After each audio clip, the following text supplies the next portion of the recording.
Un problème en allaitement, c'est le muguet. Le muguet, c'est du champignon, c'est du candida que le bébé peut avoir au niveau de l'intérieur des joues, au niveau des lèvres, au niveau de la langue.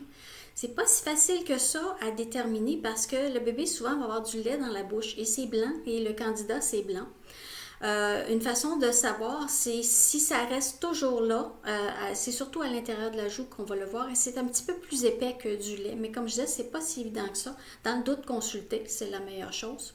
Le bébé attrape le candida albicans en passant par le vagin de maman en naissant, donc il ouvre et il ferme la bouche et il va être colonisé de cette façon-là.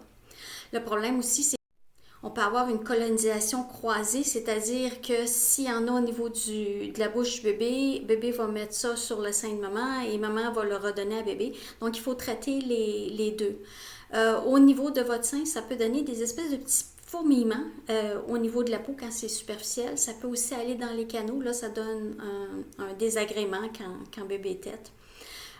Comme je disais, c'est le diagnostic, c'est le médecin qui va le faire, mais vous pouvez aussi, juste avec une petite cuillère, vous rentrez dans l'intérieur de la joue et si vous grattez et que ça ne part pas, c'est du candida d'habitude et c'est plus épais, c'est blanc et plus épais. Mais jouez pas dans la bouche de votre bébé. Allez voir votre médecin. Les produits naturels, il y en a qui disent prenez le bleu de méthylène, sauf que si bébé fait avec le bleu de méthylène, vous allez en avoir partout, ça tâche et ça ne part pas. C'est beaucoup plus simple de prendre le produit qui est le Nilstatin, qui est un antifungique. Vous en mettez dans la bouche du bébé à l'intérieur de sa joue pour pas qu'il s'étouffe. Et vous en mettez si vous avez des symptômes au niveau de votre sein aussi pour traiter les deux en même temps et pour en finir avec le muguet.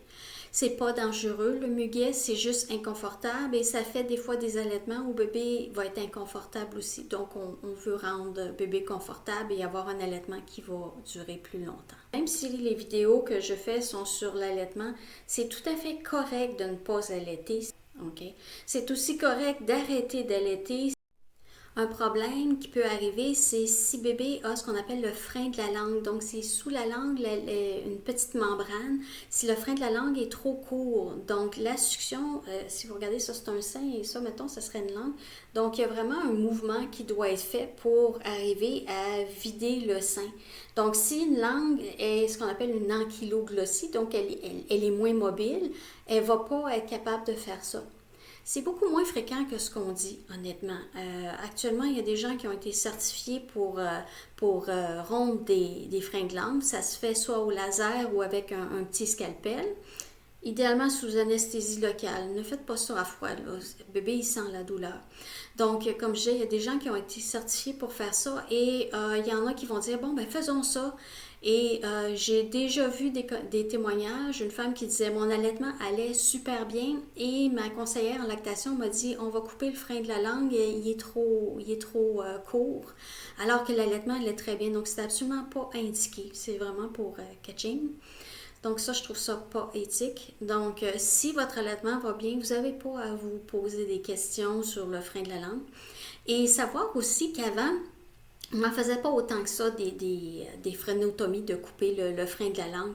Le bébé, quand il pleure, et des fois, il vous pleure ça beaucoup, vous allez voir que la langue, quand il est vraiment fâché, là, sa langue, elle vibre et en dessous, le frein, à mesure que ça tire sur le frein va amincir de lui-même et il va casser de lui-même quand il va être prêt. Encore là, hypnovie, la nature, on y croit.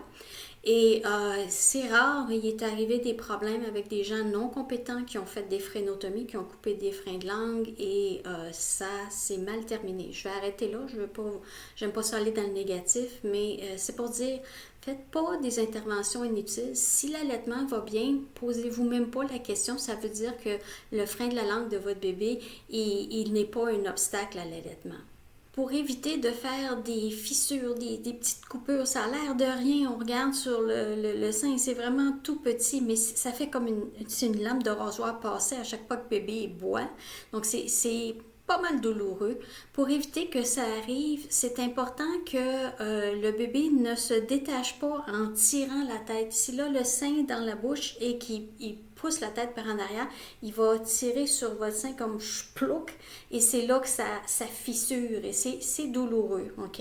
Donc pour éviter ça, il faut défaire la succion. Si bébé commence à rouspéter un peu, c'est parce qu'il y a un roux de coincé et éviter qu'il pousse la tête par en arrière avec le sein dans la bouche parce que ça va créer les fissures et les gerçures.